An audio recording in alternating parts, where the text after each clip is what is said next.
Good evening our viewers. Karibuni sana. It's been a minute, it's been a while. Thank you for always tuning into this amazing show, Vibes with Queen Edith. Nawapenda sana. And I trust God you're well. We are here again today for another amazing show for Vibes with Queen Edith on Open Star TV. Thank you for all our viewers. Thank you for our subscribers. Wale mnatufollow, mnatusupport, mnatuombea. God bless tu sana. You encourage us a lot. We've seen a lot of comments, feedback, corrections. Na zote tuna appreciate. Remember, this is your #1 channel, Open Star TV. Follow us on all social media, Open Star TV. On our website, www.openstartv.co.ke. 24 hours we are streaming for your best entertainment, words of encouragement, preachings, songs. What is it that you want to see? Follow us, tune in, now watch. You can also find us on our digital TV, runinga.co.ke. We are open 24 hours. Asanteni sana. And don't forget to share. Spread the news to the world. Remember, we always say we are here to spread the love to the world. We are the light of the world and we cannot be hidden.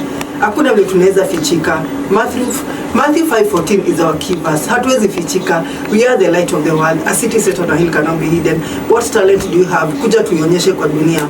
Remember to subscribe, share, comment, drop a high five na tutafurahia sana. So today again in our show we have a very amazing woman of God atajiintroduce, and then we dive into the topic. We are speaking today of a very sensitive and very nice topic. Wacha nipatie kwanza guest wetu time ajiintroduce, then we dive into the topic right away. Karibu sana. Thank you. I am Pastor Jane Wangare. Without the pastor, I was born Jane Wangare Kashango. I'm turning 58 this year. I'm a mother of 5. I'm a grandmother of 5. And a mother to very many spiritual sons and daughters. And I'm also HIV positive. I've been HIV positive for 28 years now. This is my 28th year. I'm a cancer survivor. I received a clean bill of health last year in December. And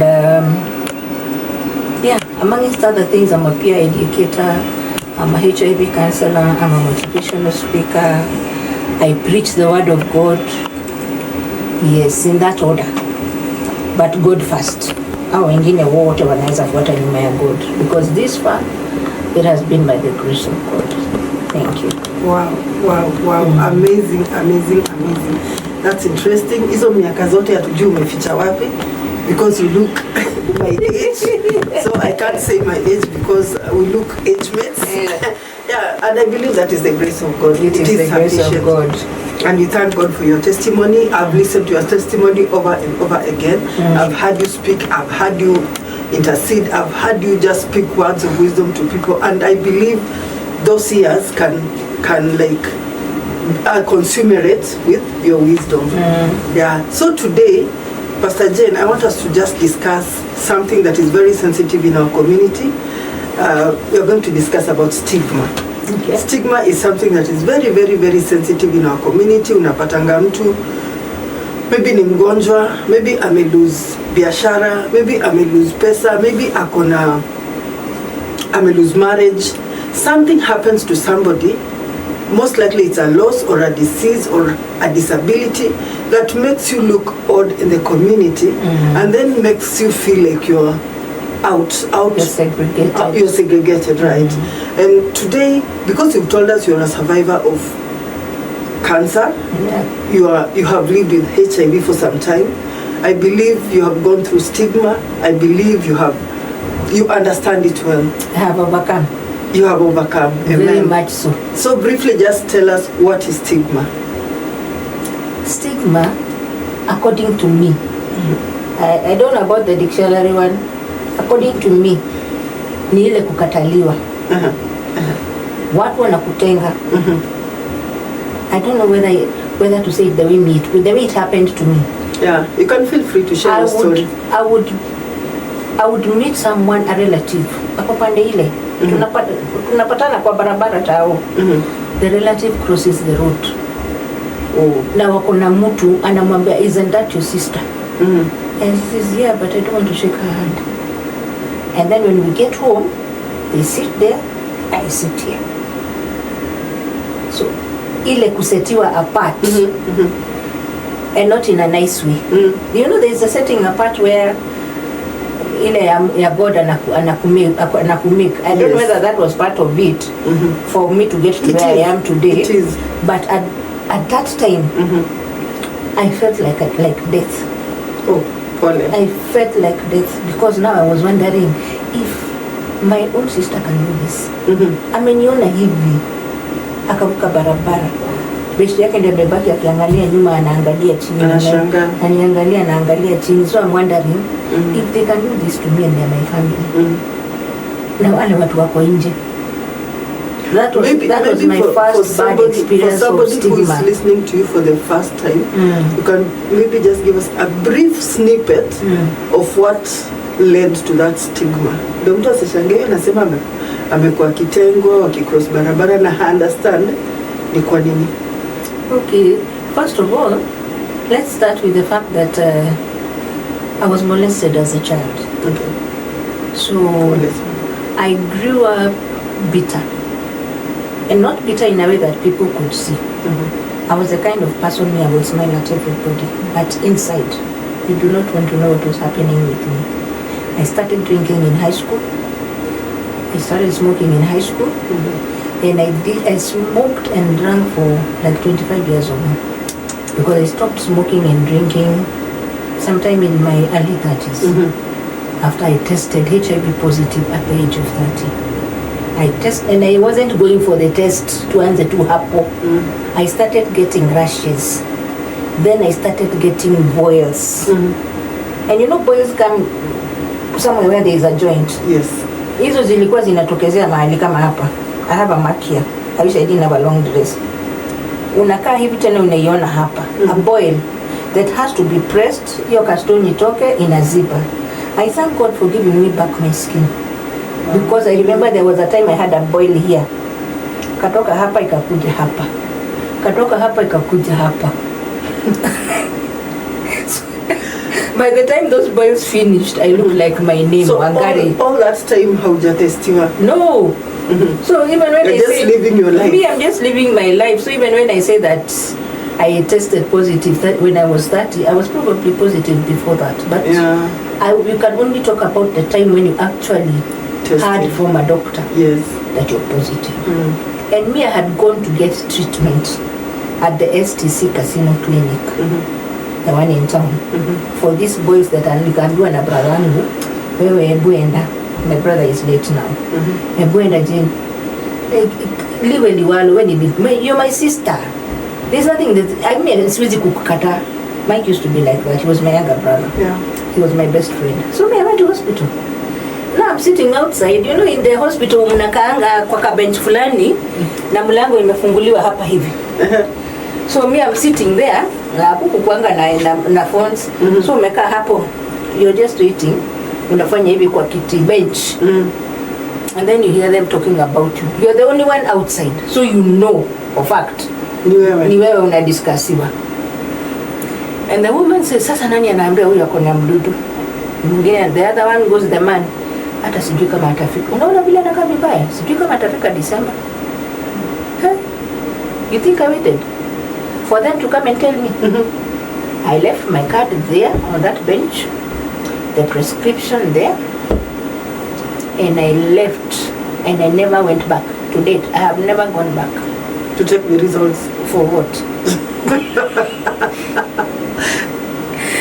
That was where now denial started. That was in around May-ish, June-ish 1998. After I had had a child in March. Okay, Nikitambo. I think I was very young, around 10 years. 98, you are around 10 years. You're still young. So me, I left, and then I went home, and my brother wanted to know what did they see. But now he knew me. Ile nimesema hiyo hakuna hivyo. And then you see I was like a drunkard. I am better than happy, hapana. Ndalipa staki. Denial. Staki kwet. Me, I don't want to leave my place. It was a single room, but I was very comfortable in it. Staki kwenda mahali popote. And I stayed in Denial for another 2 years. Tukachukua na karao mwingine. I think this one made it even worse because he had very many other girlfriends apart from me. Okay. And then now that one, he started getting weird things on his legs. Boils on his feet. As well. On his feet. Boils zilikuwa zinatokezeanga huku. Na miguu. On the sides. You see? And I looked at him and I told my brother, unajua zile vitu zilikuwa zinatokezea beshte. And he looks at me, zile maboils wapi? Kwa miguu. Akijini wewe. Si nilikuuliza walisemaje ukakata kusema? Hakuna, hawakusema kitu. He knew, but now since I have refused to acknowledge, when you force, you cannot give me water to drink and then you swallow it for me. True. I have refused. I admit they did not say anything. And he said, "Ebo rudini hosi sasa wewe na yeye." Nikamwambia na ujua yako na bibi. Jane. He looked at me akakaa hivi. Joe, Tiny. You used to call me Tiny.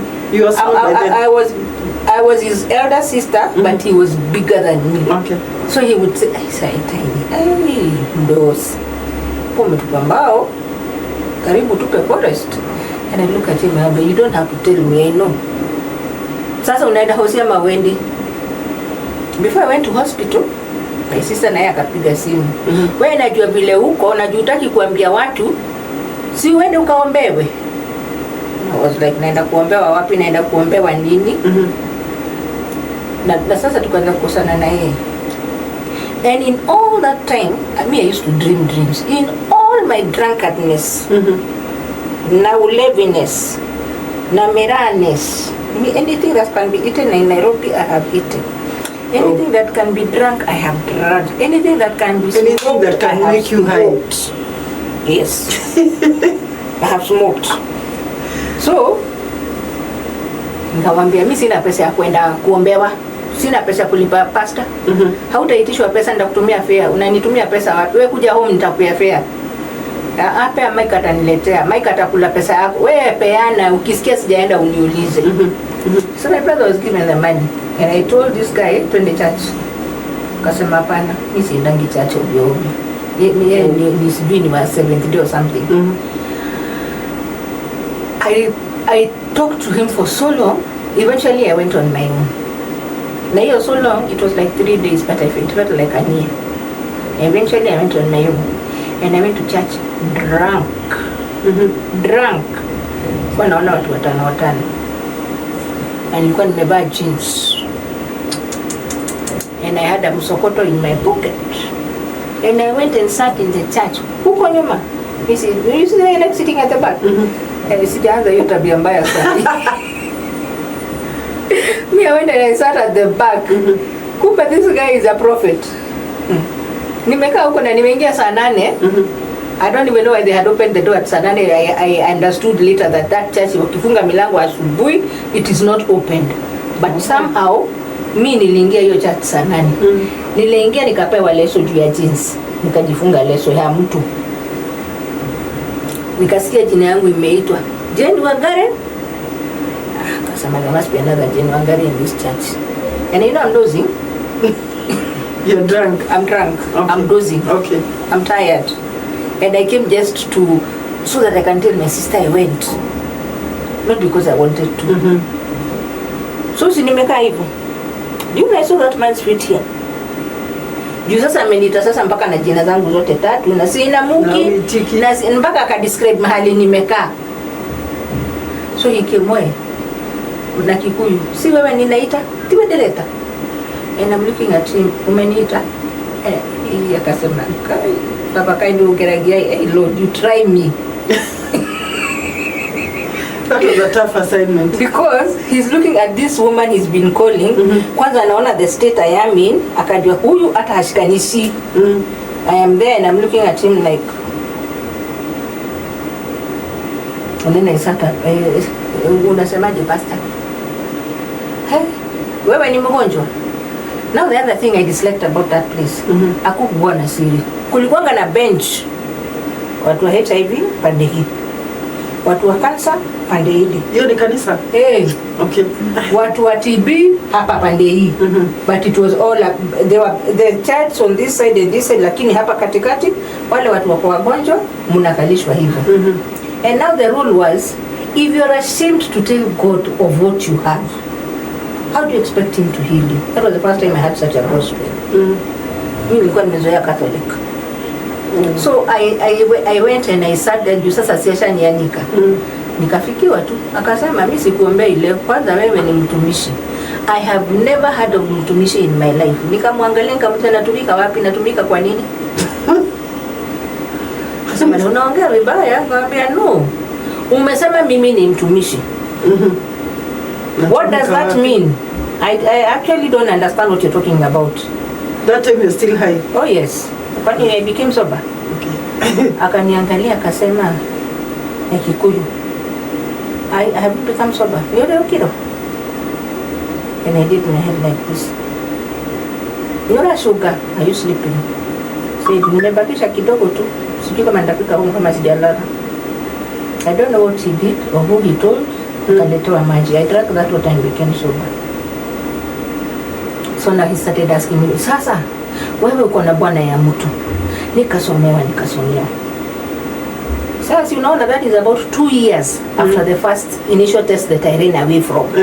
That was in 2000 now. I am with a couple who is my boyfriend. And now him, me, and his wife, we are all HIV positive. Plus the many girlfriends he had. Oh my God. I am wewe. Ule mume uko naye si bwana yako.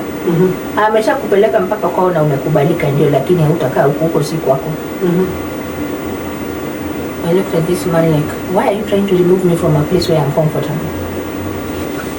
Hata kama uko comfortable, you know, I'm not even asking. I'm talking to in my heart, and then he tells me what I'm thinking. I was annoyed with him. Wewe acha kusoma. Acha kunisoma. Unasoma kwa nini? Kona nimejam. Fanya hivi. Wewe wakai. Enda nyumbani. Kesho saa 12:30 kuwe hapa. Na tafadhali usiende kukunywa leo. Nitajaribu. I've done. Nitajaribu. That's what I did. And I asked, can I go home now? Unahakika unaenda nyumbani ama unaenda kwa bank? Hata siku naenda kwa bank. Uko na pesa? Niko na pea. Na unaenda kukunywa nini? Ya kukunywa iwezi kosa. Kasa akafanya kichwa hivi. And it is true.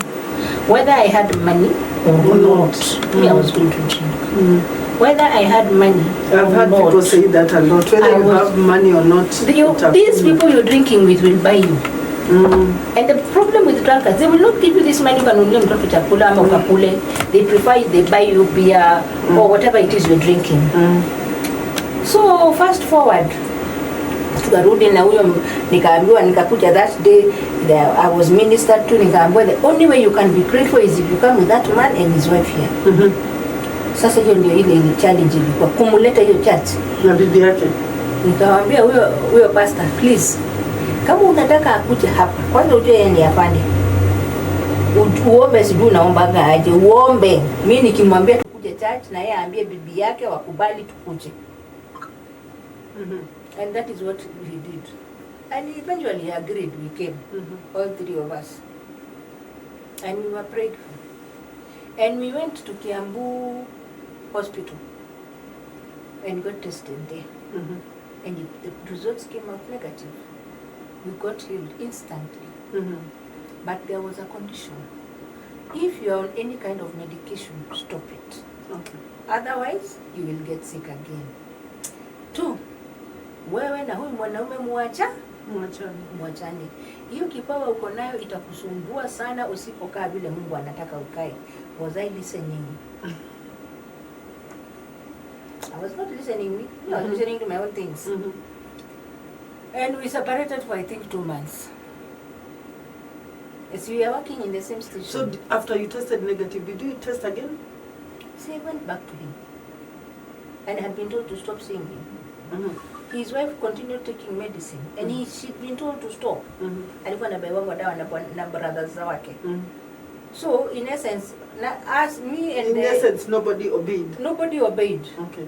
Me, I went back to him, he came back to me. She went back to her medication and he stayed with her. So we reinfected ourselves again by disobedience. Okay. So when I talk to people, I tell them, God heals. I know He heals. Yes, God heals. He heals. I know that. But my disobedience at that time, because I was not very clever, cost me my healing. And the Lord keeps telling me, you will not die HIV positive. You will not die of HIV for that matter. I know somebody who was HIV positive for years. Somebody I know very closely. And the husband passed. Naye akapona na akapata mtoto. Na mtoto ako negative. Naye ako negative. Walisema sijui hizo whatever they call them, zilienda the virus mpaka chini kabisa. So anakuwa ako negative. Currently I'm also there. Currently. Wow. But at that time, if I had slept around, I would have made very many people sick. So, let me take you mbele, ndio tuingie kwa topic yetu. Now, did you get born again immediately, ama tena ulirudi kwa hiyo maisha ya kitambo? After I got born again in 2000, when we went to that church, I stayed born again, I think, up to January 2002. But mmerudiana na huyo mtu? 2001. 2002. Because I remember I did a show on Family FM. And I told them I had HIV and the Lord healed me. I remember I did a show with Michael Jenga, if I'm not wrong. Yeah? There was a Peter Jenga, Michael Jenga, something. A light-skinned guy who was in Family FM when it started. And when I did that show, after that I went back to him. So we were working in the same place. And things had happened here in between. You will see on my Facebook, I'm doing another story in the evening. Okay. And your turmoil about what happened those previous 2 years, ilini affect. Okay. So we were back together. But then I started getting sick again. Now another servant of God, now wacha ule aliniombea, another one told me, wachana na huyu mtu. You will remain sick and you will not die. Me understand the pain of disobedience. Ni vile sitaki kuidiscuss. Disobedience is bad. Because when you're a servant, it is terrible. It's a death sentence. I tell you. And ukipewa statements like you will be sick always and you will never die. That one made me straighten up quickly.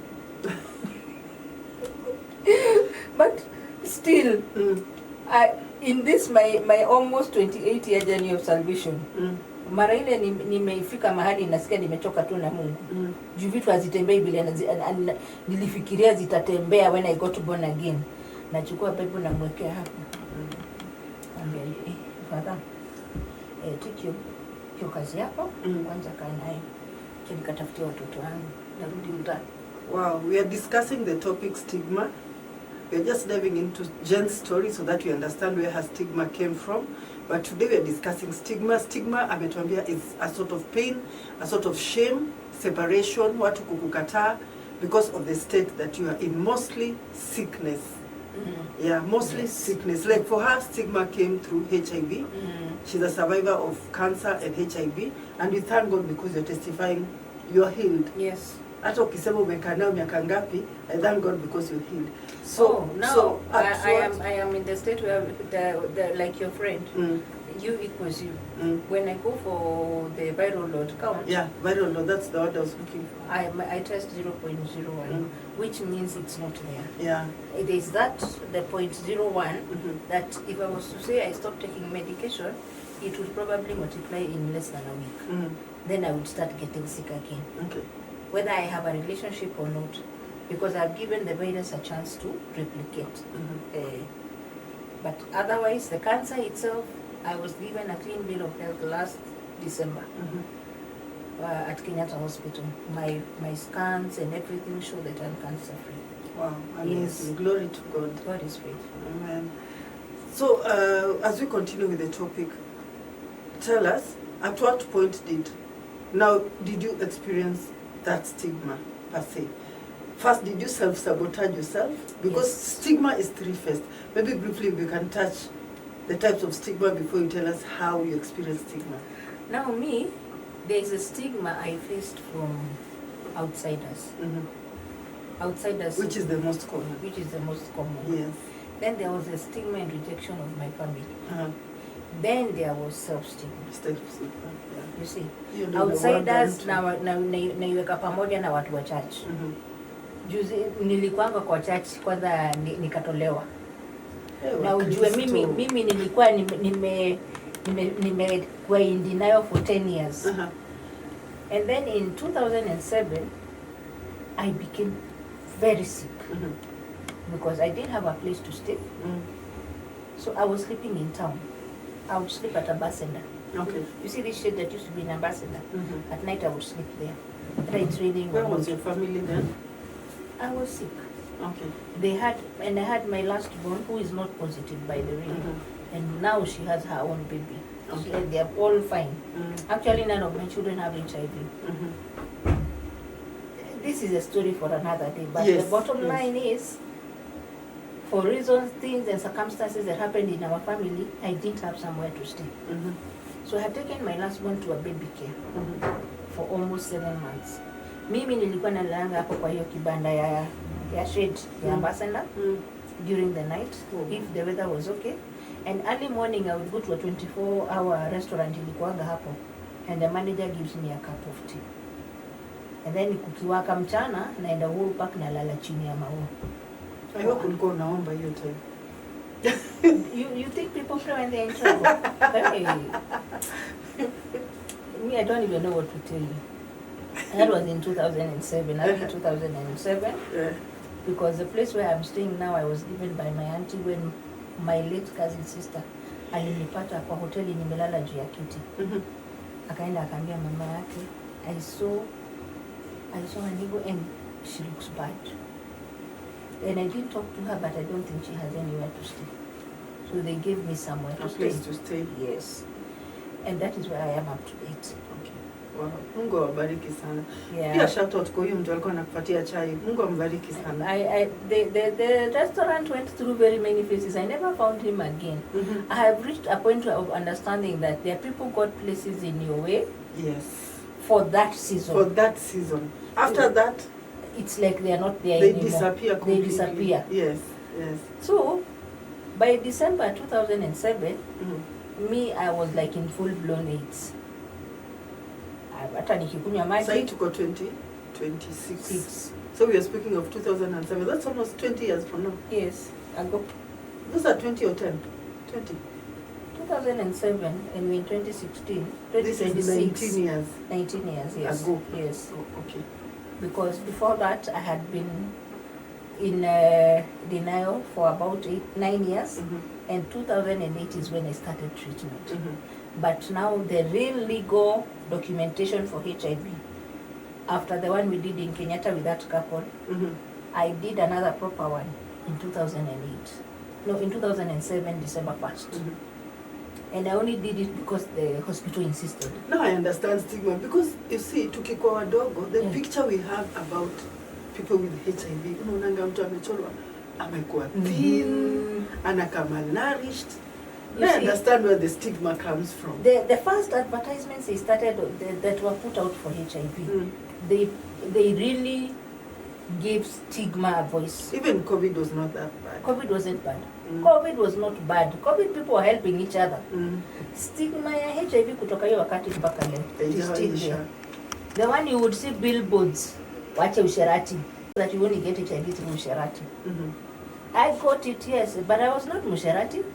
I had a relationship. Yeah, true. If I am to go by the time I started getting the boys, I was in a steady relationship. I was not with many men, but I got HIV. Now, this my other boyfriend who had 5 girlfriends, the cop, plus his wife, plus me, 7. And most of the time, wherever he went, he would take me with him. So I knew most of these other girls, I just didn't know they were all sleeping with him.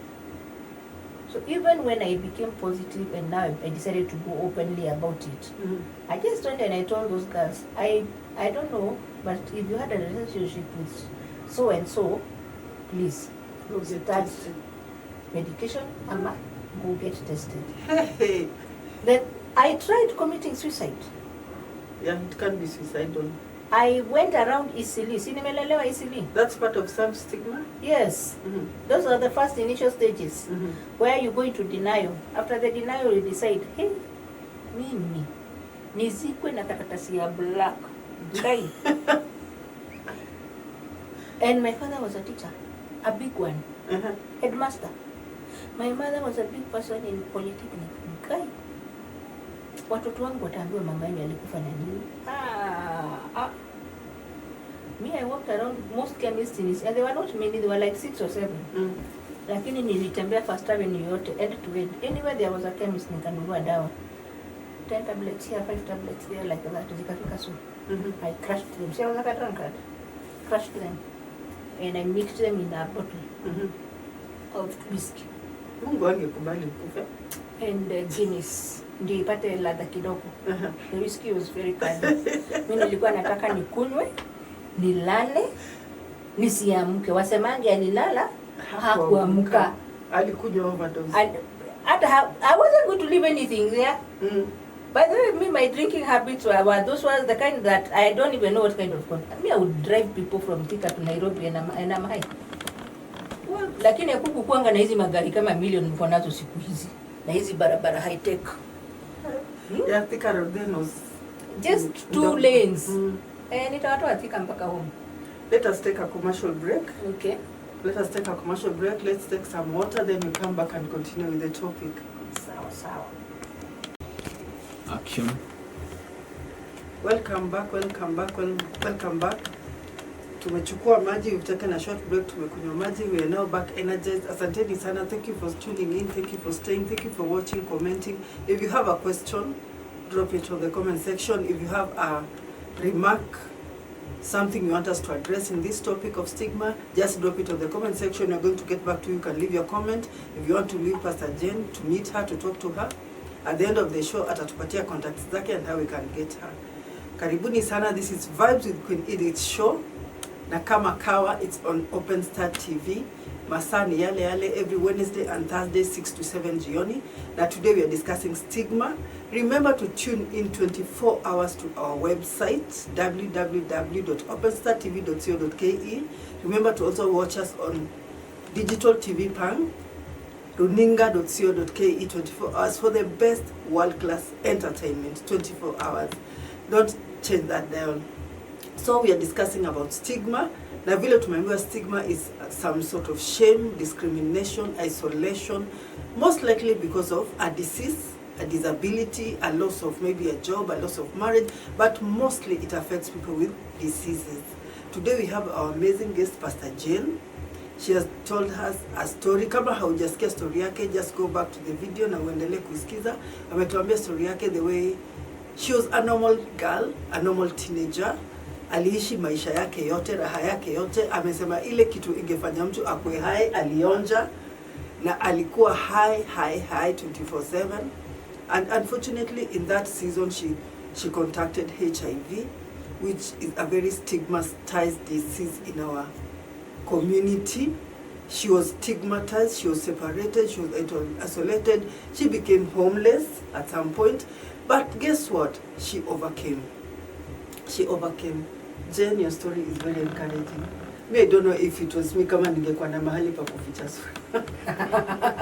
I'm one kind of a person I really fear what people will say. What people will say, exactly. It reached a point where I don't care. After you finish talking, you will go to sleep. Mi maisha yangu inaendelea tu. Oh. I acquired that attitude. I need that attitude. The only thing that will make me stop and think twice is God. God's opinion of me, whether I am in the right track, am I walking according to what He has planned for me, am I doing what He has called me to, then I will take a step back and think about it. Wow. But a human being like me, my friend, continue thinking. It is your thinking, not mine. Wow. Wow. So today we are going to discuss stigma. The two types of stigma that we're going to discuss is self-stigma and stigma from outside. And stigma from outside. Maybe you can explain to us the difference, the two element. Stigma from outside forces is stigma from your family. Stigma, yani isolation from your family. Yeah. Isolation by friends. Isolation in church. Isolation, say, in job places. Yeah. And in those days, in the 90s, there was even isolation in hospitals.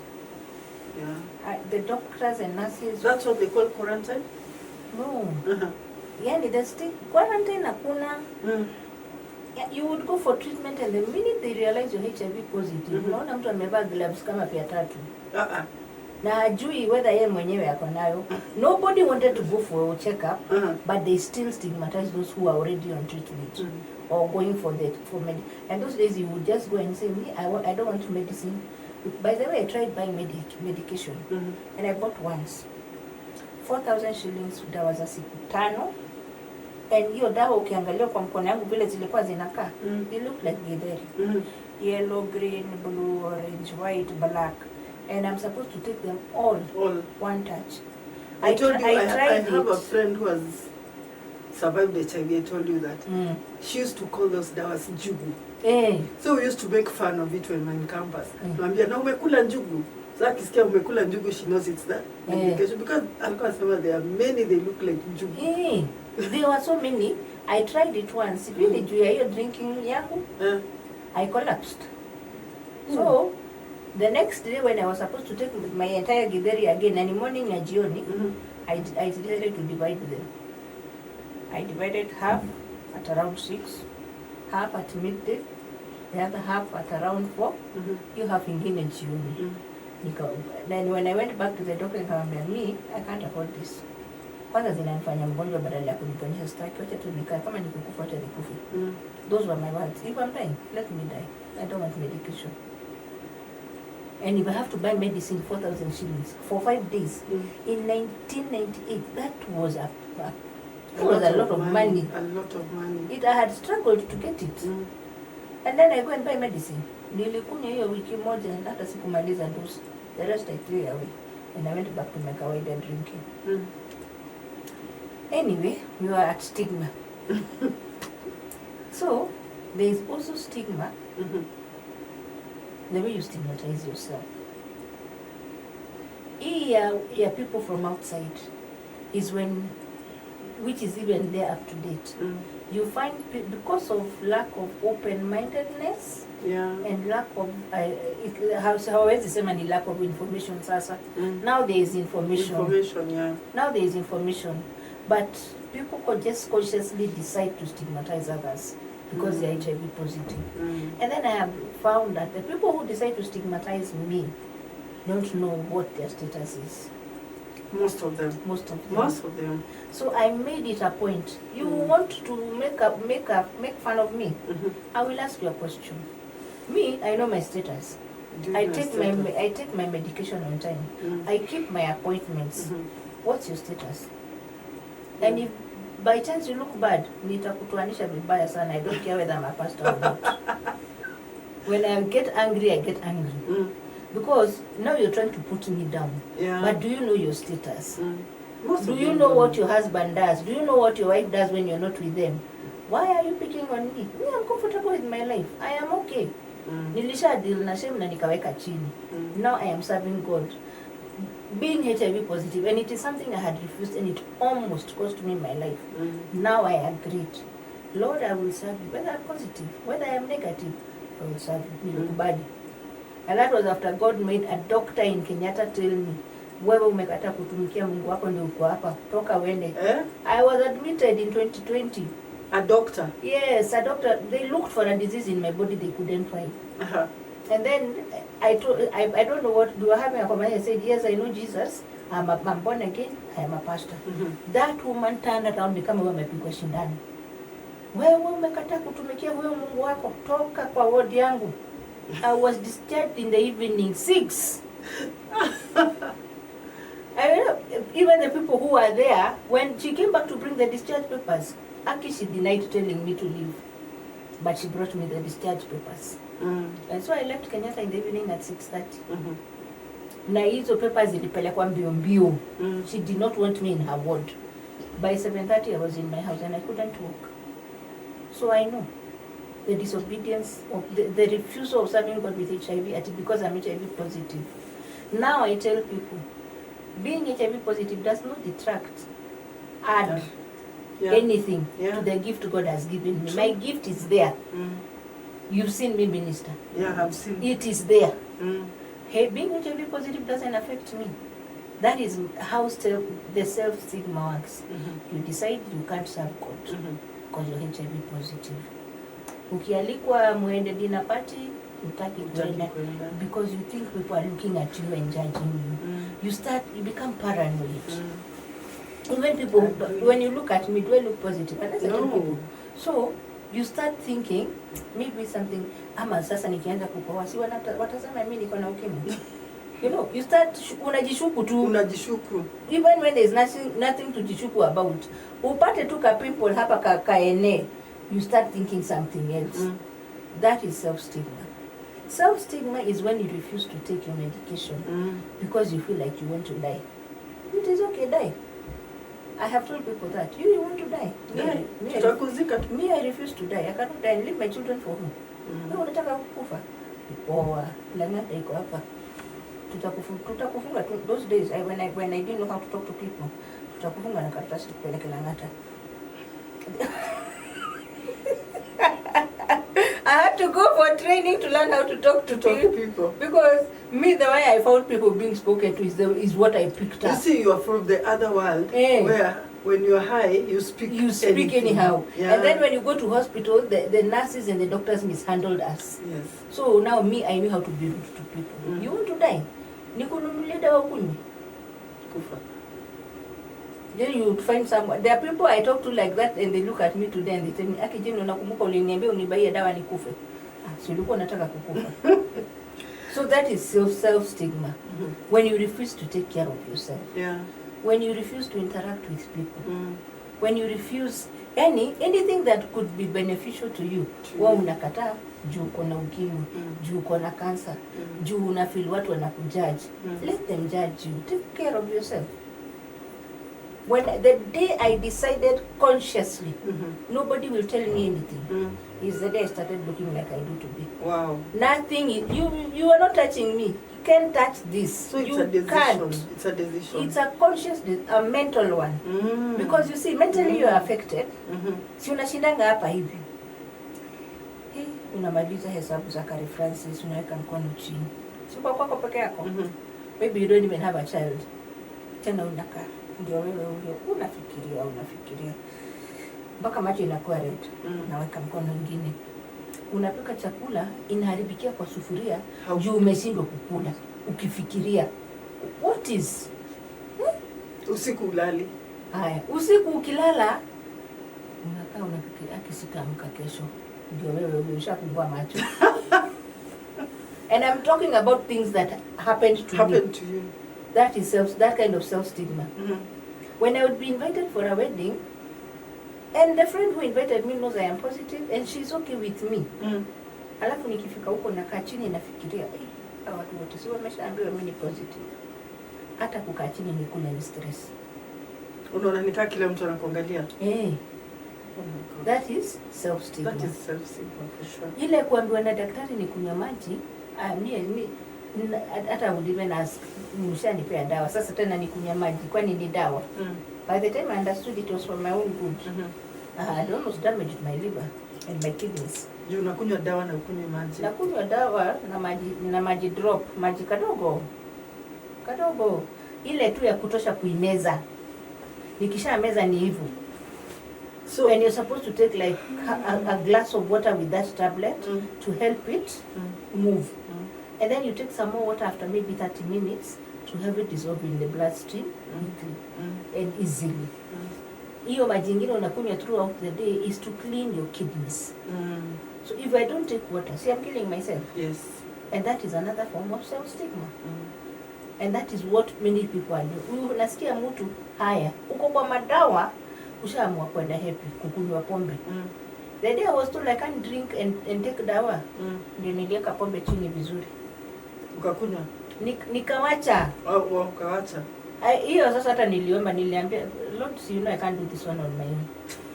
Please just remove this thing from me. Kiu, tafadhali niambie. I've had people who have died. Yes, because you drank dawa. Saa ya kudawa ikafika saa kama now mi 9 pm niko kwa bar. Ile liquid niko nayo hapo ndio nitoa si tablet ndaka kama panda tu. Nakunywa nayo. 1 year, 6 months, 2 years, my kidneys are failing. That is what has been happening to very many people. That is how you got your kidneys damaged? No, I didn't. That is, I'm saying, that is how people get their kidneys damaged. Okay. So me, when I was told what would happen if I started taking my medication na hii pombe na kunyanga karibu masaa 24, I stopped. Mi niliachanga pombe pap, hivyo. Hiyo ilikuwa time yako imefika. Nasikianga mnasemanga sijui withdraw sijui nini. I never had that. Hata sigara, hata bangi, hata nini. I did not have withdraw. I stopped. Hivyo. One day I'll invite you when you're speaking to people who are struggling with drugs. Uambie. It is a conscious decision. It is a conscious. You cannot make. You see, now for example, you drink. I'm not saying you drink, but for example, na unajua wewe ni drunkard, and I used to drink with you, and you know I stopped. Nakuja tunaongea na nakwambia fanya hivi. Mimi sikwambia usiwache. Nakwambia uache pole pole. Si ulikuwa unakunywa chupa 6, anza kukunywa 4. Next week kunywa 2. Wewe ukipungua na ukishakunywa hizi 2, hizi zingine 4 zenye ulikuwa unakunywa, itisha maji na soda ya bitter lemon. So you feel you need to drink and stay in this group, ask for water. Take a soda, but only take 2. You will not even realize when you stop. But you have to decide that you want. That's why I'm saying it is a conscious decision, and you have to want it. You have to want to stop. Yes. So that is self-stigma. Outside stigma, it's like I was telling you, when you meet with a relative in town, anakuona hivi anavuka barabara. Haya, unaenda home, the plate you use inapewa dogi. Kikombe inatupwa na kijiko inatupwa. You go home, like in my case, my parents told me not to go back home. That was in 2008. What? They would wait for a report. I weighed 40 kilos. I was smaller than her. Hiyo kugonjeka that 1 month in December 2007 had moved me from this big body to a nguo zangu zilikuwa zina hang. And then you know there were the clashes. So Dandora kwetu ile clashes zilikuwa huko, hata survival, it was not survival for the fittest. It was too much. So me, I had gone home with the hope that I can stay there for at least a month, mambo ituli. I stayed there. Hiyo tarehe 1, 2, tarehe 3 was on my way back to my house. Then I get a text telling me, and don't come back here until we will wait to hear a report. I had a small sijui Siemens phone or something, ama Motorola or something. That was harsh. That thing caused my daughter trauma for so long, because she's the one who was told to write the text. She's the one who had the nimble fingers to write in those 2 small phones. And she sent it. When she went back to school, my daughter went and caused a riot in school. She was traumatized. Reason being, she wants to go to her mother, where her mother stays. So that if she's dying, akufe kama ameshamuona. And I woke up one day and the Lord was insisting I go to school. So I was wondering, what am I going to go in school? I don't even know where this school is. She was taken there. I have never been there. I've been sick. I've been unstable. So where is this school? Yeah. And the Lord said, you're going to go. I was sent money, 600 bob. Ya kwenda Nyeri na Rumoru. But up to date, siwezi kukwambia nani alinitumianga pesa. Na hakuna mtu alipiga simu kuniitisha pesa. Utanituma vibaya. I went to Narumoro, and because I didn't know where I was going, mimi nilitoka Nairobi karibu saa 8. Nilifika hiyo shule saa 1 na giza. So the soldier akaniona na nimeletwa na gari ya mwisho ya huko. So she knew I can't even go anywhere. Akaniuliza, mama, ulikuwa unakuja wapi? Nikamwambia mimi nilikuwa nataka kuona Miss Kariuki ama Mrs. Kariuki about my daughter. Lakini sasa vile nimechelewa na hata sijui huku, sijui tutakaa na wewe. Hapana, acha nikuitie Miss Kariuki. akaita mwalimu. So me I spent with the night at the teacher's house, and we got talking, and that is the first time that I publicly told somebody I'm HIV positive and this is what is happening. And that teacher told me, so this is why Jade has been acting like this. Nikamuuliza, how has she been acting? He said, I do not want to shock you. Wacha tu tuende kesho ofisini. You see, when I saw my daughter, that was now in February 2008. Walikuwa wameitwa a group, and me I was sitting outside. The last time she saw me, I couldn't even carry myself. Yani, walking was a problem. But now I had been told to go back to Nairobi. So I'm sitting there and I'm waiting for her to greet me, and she just sits across from me. She has not noticed me. Oh. And she's just looking there and she says to me, I want to go to my mother. And I look at her and I'm like, Jade, why do you want to come home to me? And she looks, she looks like she's looking everywhere for me, but at me. Anasikia sauti but akanioni. Juu ile picha alikuwa nayo mentally from that time when she saw me in January. Na vile niko saa hii are two different people. I had been taking medication for about 2 months, so I was big. I was weighing around 65 kilos. Now I had gotten a bit of body back, and I was wearing a William Kanga. So I said, Jade, Mama, I'm here. And it was like, Mom, wacha mtoto wangu alie. Wacha mtoto wangu anihag. So I am trying to ask her, okay, I said, let me sit, I'm still not very strong. So I sat down, sasa hapo hapa, analia tu. And the teacher saw, this is causing a spectacle. Tukaingia kwa ofisi ya Hedi. So I'm asking her, Mom, what happened? What did you do? And she just cried. Me, I want to go back home with you. She said you're going to die by April. Now me and Kivi decided we are going to do something in school to fukuzwe tukuje kwako. What year was that? 2008. Feb. So I was like, what did you do? But now even the teacher said, apana, hata usitake kujua alifanya nini. Jade, what did you say? My shosho said, my mother will be dead by April. So me and my brother, we decided, my brother said he's going to be a teacher. Me, I decided I'm going to start a riot in school. Hata mngeniambia niende home siku naenda ushago. Mimi nilikuwa naenda kutafuta kwa mama yangu Dandora. Amuza Jade, naenda Dandora wapi?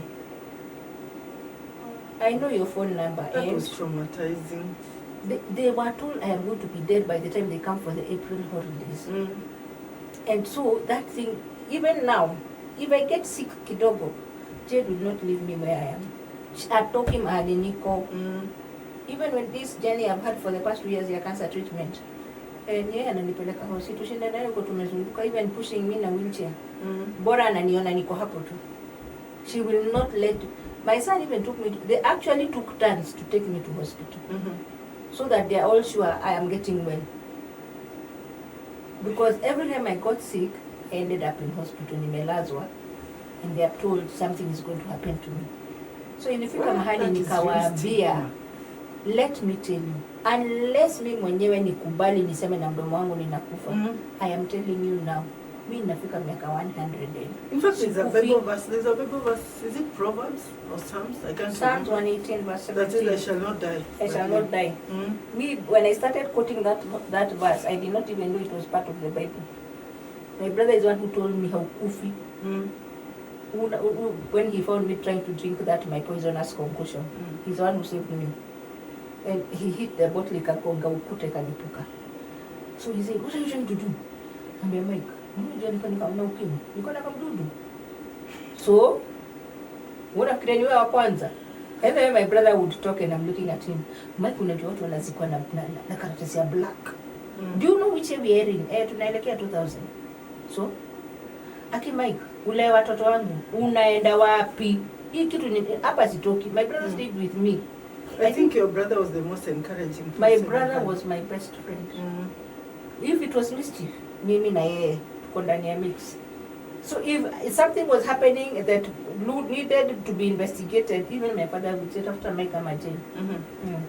Those two, they know what is happening. So Pastor John, let me ask you, apart from the trauma that your children went through, I know stigma affects people in various ways. Yeah, how did it affect you other than your children? Me personally, now sasa ni hiyo ya home I was rejected outright. Na nikafukuzwa nyumbani. And for a period of almost 2 to 3 years, I didn't go home. I didn't call. When I needed to see my children, I would take a matatu, niende Thika, naingia gari ya kwenda kwetu, navuka nayo mpaka shule. Naenda kuona my son. Then when my daughter closes school, tunapatana na yeye Thika town. Tunaongea, anaenda home.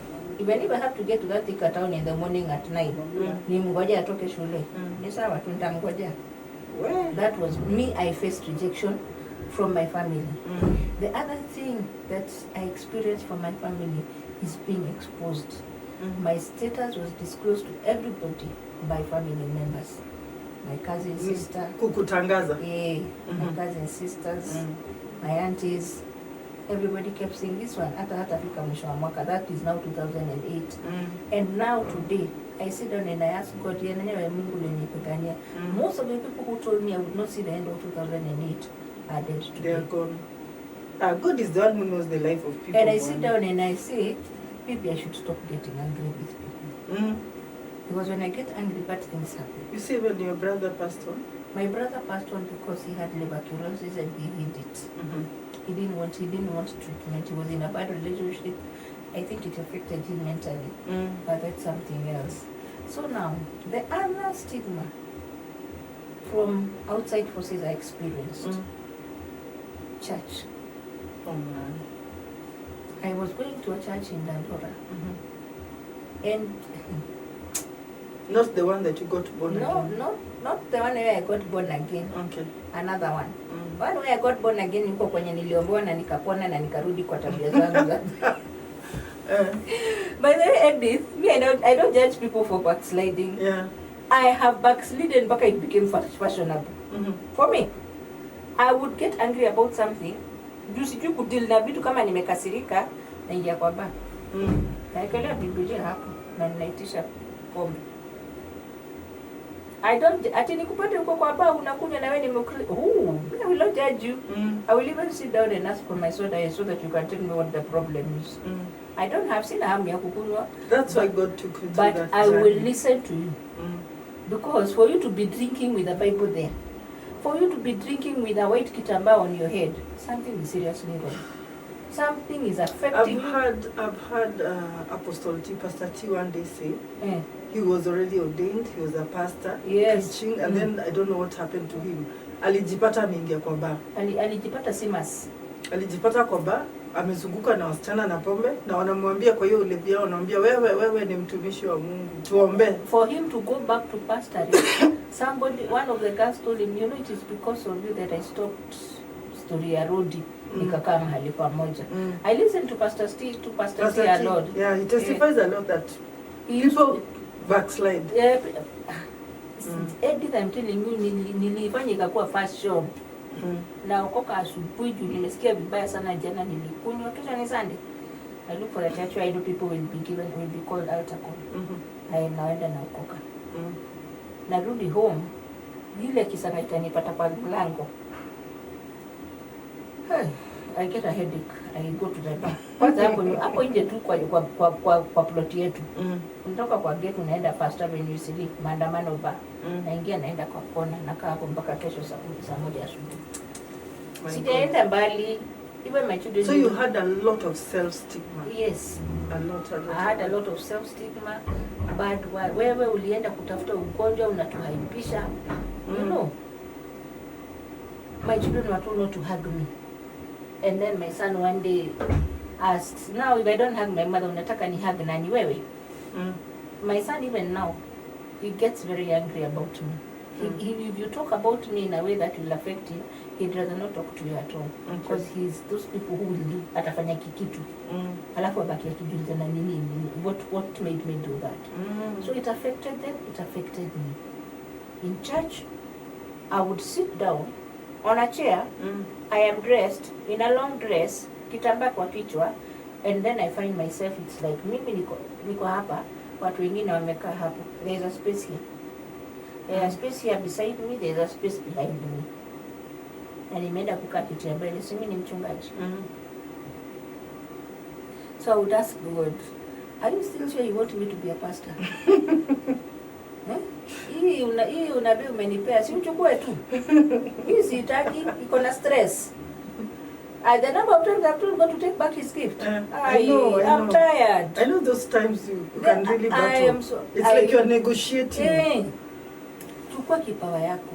Hata Biblia yako ndio hii sitaki. I'm tired of dealing with Christians. Hata afadhali watu wa dunia, they treat me better. Tumikia tu Mungu. What are those battles?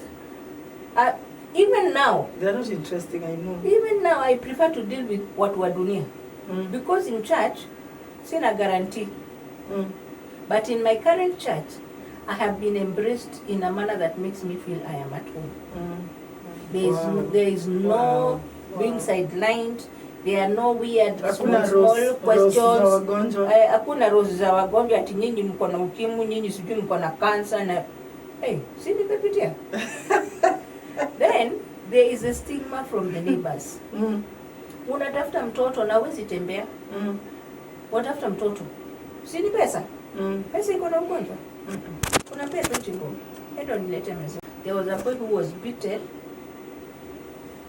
Alipigwa na akaambiwa nirudishie pesa yangu, alafu mama yake akachemsha maji akamosha na maji moto na alikuanga anamosha na maji baridi. Na akaambiwa kionekana kwangu tena kitaumana. Huyo mtoto alipigwa, nikasikia uchungu kwa roho yangu. I felt so much pain. That's bad. That boy was beaten. That is bad stigma. And then the mother stands outside. Wewe unajaribu kupea mtoto wangu ukimwi na pesa yako? Oh my. And I'm wondering, where did the ukimwi and the money come into contact? By then I had started now going for classes about how you can transfer stigma, the virus and all that. So I knew, even kissing, you can't give somebody the virus unless they have a wound and you have a wound. Then your wound imix na yako, then mutapeana the virus. Otherwise you cannot. Unless I give you 5 liters, tuliambiwa 5 liters of saliva. Ndio nikae chini nikupe 5 liters of saliva. No, they wanted to show us how impossible it is to get it from a kiss. But if you have a wound in your mouth, don't kiss anybody. Don't even let anybody kiss you. You see? Because HIV has 2 subtypes. No, there's 2 HIV-1 and HIV-2. And then in HIV-2, which is most prevalent around Africa, it has 10 subtypes. So these 10 subtypes, to say mimi niko na A. The man I have gotten in touch with has B. He has a girlfriend who has C and D. Then he sleeps with her, comes back to me with my A, gives me the C and D plus his B, and now my A. So I have 4 different strands in my body, but I have medication for 1 strand. It won't work. That is where infection occurs. Can we organize a day to speak about HIV? But then you can't talk about stigma without talking about all these things. Yes, you true. See, because they all intertwine. You see? So in church, unapata kiti nimesongesha, mtoto amechapa swezi. That particular day I'm talking about, that boy today, he will come to my house and sit down very early. Mom, nitaka chai. He's now an adult. And I look at him and I ask him, "Are you sure you want my tea?" What? We will go do whatever his biashara as he comes back. Sinapea watoto wangu food. Hata yeye anacheka ndani ya mix. Hebu nipatie ni chakula. And there was a time I reminded him, you remember the way you were beaten by your mother when you were small? Ndio nanifanyanga nakula hapa na namwambia jioni nimekula na nikakula. He does it deliberately. I ate and I drank kwa Mama Njeri. Because he was beaten. Apology on behalf of that boy and the mama. We apologize. He was beaten. The next couple of days he couldn't go anywhere vile alichapwa. That is bad. Alichapwa vibaya. Haya, jirani. Unatoka kwenda kununua kitu, unapata mtu wa duka amesimama hivi anafikiria kama anachukua pesa yako ama achukui. That is bad. See, I've gone to buy milk. Sasa nimejikaza, nimeenda kwa duka. Amesimama, ako hivi. Ako ndani ya duka na unaona. See, the counter is same hapa. So amemove away from the counter, amesimama hivi. Yes, so maybe even if I talk to him, I will give him the HIV. So they stand far. Unangoja so karibu nikwambia nataka nini? Hapana, sina. So I would go back. Hata hujamuuliza anasema sina. Hana. That was another form of stigma. Yeah, it is. Hi. There is a stigma of the people who had been told I was HIV positive, the ones who saw the way my body suddenly just became small. So the watu wakajijazia, which was true anyway, but the way they went about it. We nini, you're a walking corpse. Maiti inatembea, tunakuhesabia masiku, utakufa hivi karibuni. When after 2 years I hadn't died and everybody who pointed at me started dying, wakaanza kusema nimewaronga. Yani ilifika mahali mpaka hata na action. Jen, as we continue with the discussion, I want us to, as we continue towards the conclusion, I want you to tell us, how did you overcome stigma? And anybody battling with stigma or going through stigma, how can they overcome it? You know, see, people deal with issues differently. True. Me, I was forced to deal with it. So I winged it. When my family exposed my status, I decided now vizuri. When I pack Facebook, and those days there was only Facebook anyway. And I put on my introduction, I am HIV positive. Then anywhere I felt people wanted to know about HIV, I offered myself. I can tell my story. That is how I spoke about myself, to a point that even now the people who used to talk about me started looking for me to talk to their sick people. Their sick sons and daughters, their husbands, their wives who have refused treatment. That is self-acceptance? Yes, that's self-acceptance. That is self-acceptance. And then going public with my status, it's not something I recommend for everybody. No. This one I was forced into, but for me it was freeing. It has put me at a level where not many people who are positive get to. You cannot shame me, Edith. You can't. You can't shame the shameless. What you can't shame the same? If I give you permission to shame me, sawa, you can shame me. But why will I be giving you that permission? You cannot shame me. Where? For what? I cannot give you that power. Love the confidence. I will not give you power over me. You don't know what I feel because of being HIV positive. You don't know the struggle I went through to get to where I am today. You don't know the tears I've cried. So why am I giving you power to control my narrative or my life? No. Hiyo nilikataa na kifua na kichwa na everything there is to refuse me. That is me. But now for other people, I'm not telling anybody to disclose their HIV status. That is personal. Personal, right? That is personal.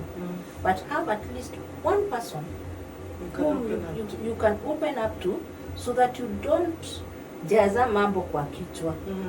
And if you don't have that person, look for me. I will listen to you. Because there are people who in their families have talked to them and they will tell you, kwetu mimi hata sijui nito, hata mama yangu nikimwambia atakufa. Baba yangu atanifukuza. Na mtu akisha kwambia hivyo, what are you going to tell them? So I listen to them. So if you don't have someone you can open up to, someone you can call and tell them, I am far, can you tell me how I'm going to get my medication? Because now there are times you will find niko Busia. Zile dawa nilikuwa nimebeba zimeisha. Me, I will even call somebody who ko tu hiyo Busia. Aniwaambia hebu nilete ni TLD za siku 4. Aletewa za wiki 2. And I see what is TLD? TLD is my medication. Okay. That is tenofovir, lamivudine, and it has a very hard name. Okay. So ufupi ni TLD. Yes. Okay. Okay. So I will tell the nurse or whoever I'm connected to in a clinic in Busia, I am on a TLD na nimebakisha dawa moja tu. Can you bring this a couple for the next 2 days? I'm going back to Nairobi after that. And no questions asked. I give them my unit number and I tell them where I go to hospital. They confirm and they give me medication. They even give me the medicine before they confirm, because it is, if I have asked for it, they know I will take it. Yes. You see? Yes. And then there is also joining support group. HIV positive people support group. Okay. They are very many. Okay. Currently we even have WhatsApp groups just for HIV positive people. Oh. And I mean like 4. Okay. Then we have HIV positive groups on Facebook. Lakini sasa shida ya Facebook, you don't know whether they are all HIV positive or not. I have found people in HIV positive groups on Facebook who are not positive. Yes. Oh, ni Moshene wamekuja. Either wamekuja Moshene or they have. There was a girl who approached me and said, "Mom, I want you to tell me about HIV because I think my sister has it and she's refused to." So there are those who join so that they know how to manage their sick relatives. Na huyo ni niliona ni vizuri. Amejaribu kujua vile atasaidia dada yake. But then there are those who are there just for the sake of being there, ndio kesho mkipatana wewe uko na ukimwi unasema unatuambia nini. That thing is still there even now in and it's here in Kenya, it's all over the world. HIV is not a topic people want to talk about. I agree. You see? And even testing. Even going for the test. Even testing is a big problem. Unapatanga wanaenda kutoa damu, mtu akiambiwa ako na ukimwi anaenda na kunywa. You hear this to suicides unasikia nyingi. Mtu alijichocha akaenda kutoa damu. Huwezi toa damu kama hujatestiwa. Anapatikana. And the other thing they need to understand is before you conclude that with that test they have done there, go to a main hospital. End up fanywe ELISA test or something. A concrete test that will take like 30 minutes kabla uone, because after they do this one, wanatoanga damu mingi, wanaitest sasa vizuri. Get it confirmed properly. I feel pain when I hear that somebody alipangiwa hivi, akaconclude hivi, akajinyonga, akakunywa dawa, akaruka sijui kutoka wapi. You know, that kind of thing. Join, if you suspect, go for the test and start care immediately. Then join a support group within that clinic. Most clinics have support groups. Okay. I wanted to ask, how do you know which is the correct group to join? Kenyatta, we have support groups for all ages. I go to Kenyatta. CCC, Comprehensive Care Unit for Kenyatta. I'm one of their spokespeople. We have support group for the new reactives, the people who tested positive like yesterday.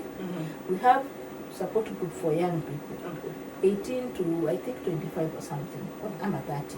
Then we have the ones for 35 kwenda juu mpaka kayangu, and there is one for just people who are my age.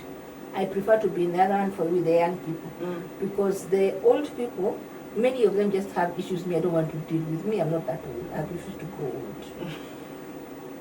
So hiyo nikatoka kwa hiyo ya watu wazee kama mimi, niliwaambia me I'm very young, I'm a young girl. Young at heart. Yes, I'm a young girl.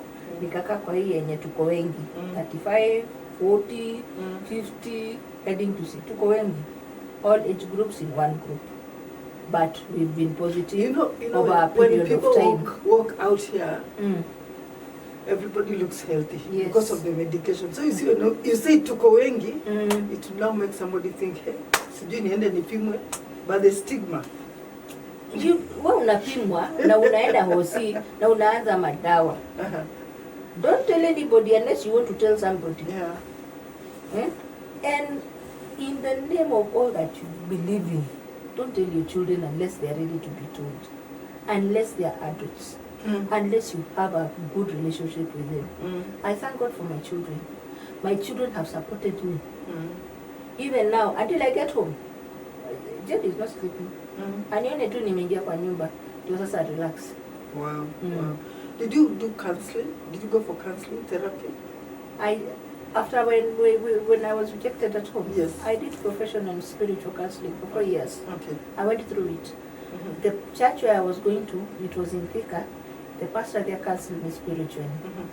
Then they made a decision to send me for professional counseling. Okay. I think that helped you a lot It helped to me. overcome.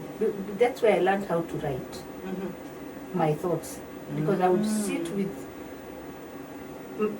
vitu ziko kwa kichwa zimejaa, so I'd sit, I would write. I have a manuscript. I've even written a book. May publish? No, I'm working on that. You need to. I'm working on that because my book is like the autobiography. The one you start from childhood. It has everything I've experienced from the age of 10 up to around now. Wow. And it looks like, ikifika mahali nikauliza Mungu, do you want me to write this thing in phases ama itakuwa inaongezwa wangu after every few years? How do you want me? Because now I hear, I've been told by quite a few people, Jane, we're waiting for your book. Yeah, I'm interested now. You're waiting for my book, which it is still in a manuscript on my phone. Nikihamisha simu tunahama nayo. It's on Google. Now back to your family. How did they come to embrace you? When after that time when my parents told me not to go back home, and I stayed away, my mother started hearing that I am seen in the village, and she called one time after almost 2 years, and she asked, how can you come home and na ukuji nyumbani? And I asked her, nakuja nyumbani wapi? So uliniambia unangoja report. So you continue waiting for the report, and I disconnected the call. Then my auntie, the one who gave me a place to stay, had a kamweredo. This function za kwenda kuomba blessing from the parents. But now since the parents are not there, she had to go to my father. She's the last one kwa kina baba yangu. And she said, I have to go. I told her, I can't go. See, I was told to go back. No, you're not going there. Unaenda kazi. Wewe ndio unaenda kupika nyama ya wageni wangu. Ambia, please, tata. And she says, you know, if you don't go and cook, nobody will eat meat in that house. Nobody else is cooking meat for my guests apart from you. Because our mama wanabebanga zote, and I'm looking at her like, are you hata ninaweza sasa kumuuliza, are you aware I'm HIV positive? Na niwe unapika. Hata kama hiyo ugonjwa ni sugu aje, basi sikiingia kwa moto si imekufa. And I'm looking at her like, what's wrong with this woman? But do you know I'm the one who did the cooking of the meat? I was there so early to cook meat and chicken. And the minute the function ended, I was the first one in the bus to go back to town. So my mother now came back to the bus. Haulali. Kamuliza tuliniambia kitanda yangu ulitoa. Unataka nilale wapi? And she realized I was very serious. I'm not staying there. So I came back. My dad apologized. My mother, up to date, she has never apologized. No, me, I don't have a problem with her anymore. I was even at home in 2023 to ask for parental blessing. And I told them, I know I have wronged you. Hii ni ile unakuwa sasa mtoto. Whether you wronged them or you didn't wrong them, kubali makosa yote ni ya wabariki watoto wako. That is what I did. And I told them, I know I've wronged you and I've come to ask you for forgiveness, me together with my family, so that you can bless us. I did not talk about what has happened. I talked about what I have done. Yao, wenyewe wafikirie hiyo story, waamue. But me and my dad were at peace. Well, thank you very much. This topic is heavy, is long. I think we'll just need to take some other time again to continue. Do you feel there is something we've not touched as we come to a close? HIV is a very, very, very long, big, not even long, big topic. Yes, that one we're just going to handle. It's a big topic because there is also the issue of discordant couples, relationships. Yes. As a person living with HIV, how do you navigate that area? There is also the issue of reinfection. So you know, unaona nilitouch on that. Then there is being in a relationship with another person who is not positive, being in a discordant relationship. So it's a vast topic. Let's plan for another day to just come and sit down and discuss HIV. No problem. Sina shida. Me HIV, for sure, me kama ni stigma mi niko nayo. Me I still fear it up to now. I think the way we were brought up in primary school, vile tulikuwa tunafundishwa, it made us really fear it. Yeah. We really fear it. But I've seen people live for years. You're a living testimony. Me, my daughter is turning 22 and I had her when I was HIV positive, my last born. And she has her own child. Yes. Na So- hizo siku nikimpata hakukuwa madawa bado, ni zile miaka yenye ulikuwa unasikia dawa ni ngiri moja. Unaweza kufanya hesabu, dawa nitanunua, ni chakula nitanunua, na siko job. I decided me I'm buying food. Dawa tu, and I would even tell them, the day mutasikia dawa ziko bure, you will tell me, I will start. So I even ended up starting the dawa because I almost died, not because I wanted to go. Hiyo kwenda kuzilianzia tu, I didn't want, it was because I almost died. Let us put a full stop hapo siku ya leo. We shall come back another day to discuss HIV na vitu zingine. To revisit. Thank you so much, Pastor Jen, for giving us your time, your story, opening up. Yeah. Maybe you can share with us your contact number. I don't know, sijui nakuanga na freelance counselor, but I'm on Facebook. I'm on TikTok. I'm on Instagram. Yes, and my phone number is 0723 88 7802. I repeat, 0723 88 7802. And please, don't call me and tell me you love me. Call me when you're serious about what you want us to discuss. I've given my number out and I've been so traumatized by weird messages. Tuongee kuhusu afya yako. Tuongee kuhusu your spiritual life. I will help you where I can. Beyond that, please don't. Let us respect each other. Thank you. Amazing. I felt I needed to say that. Yeah, it's very important to highlight that. Yes. On bold, capital, Yes. underline. Underline. I am here to help you, but let us respect each other. Asante sana. Thank you so much, Pastor Jen, for giving us your story, for sharing about stigma. Stigma is something that people go through in so many circumstances in life. The most difficult one is diseases, especially HIV. But people suffer after a divorce, after a job loss, after a business closure. People go through stigma, a lot of stigma, and this is a topic that people fear to address. But today we have been told, one, for you to come out of it, it is a conscious decision. You need to make that conscious decision na ujiambie, mi sitakubali kuwekwa chini tena.